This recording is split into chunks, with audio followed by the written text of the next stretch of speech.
Nako, eto na. Pinag-uusapan na po ng mga kababayan natin at hindi na maitago ang excitement ng marami sa atin dahil malapit na daw talagang ipaaresto rin itong si Bato de la Rosa. Sa tingin ko alam niyan ni Bato. Alam niya sa sarili niya na siya na ang susunod.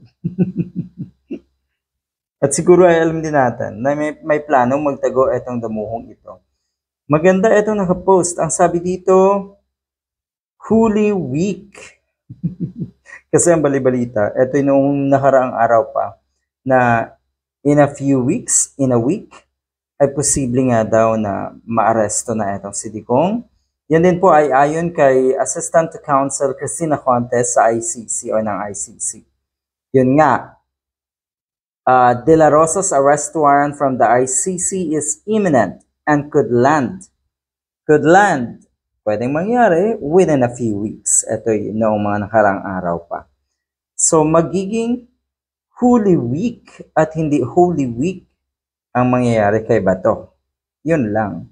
Di ba nga sabi ni Bato de la Rosa, shit happens. Ito na yan. Balita po yan ito. Arrest warrant versus Bato de la Rosa, other Duterte officials coming soon. At lahat ng sinasabi ng isang Cristina Conte, kung titignan niyo po, nangyayari, alam niya. Lahat ng ito ay matagal nilang pinaghandaan.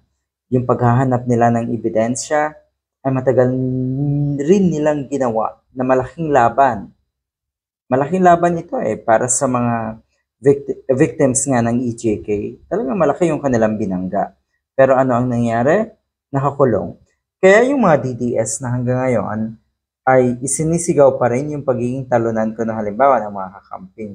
Kung tutuusin, sino ba ang talo? Si Digong, nakakulong. Si Sara Duterte, malapit nang ma-impeach. Ang mga alipores, yung mga tinatawag na ulupong si Digong, either nakakulong or tumatakas sa batas. Yun ba ang matatawag yung panalo? Ang weird napaka-weird ng kaisipan nyo. O eto yon. Warrant of arrest to Senator Bato de la Rosa is just weeks away from now. So ito medyo ilang araw na rin ang nakakalipas. So yun nga, back to you Mr. Bato de la Rosa, shit happens, manlalaban ka pa ba? Sabi nga ng isang netizen. Good luck!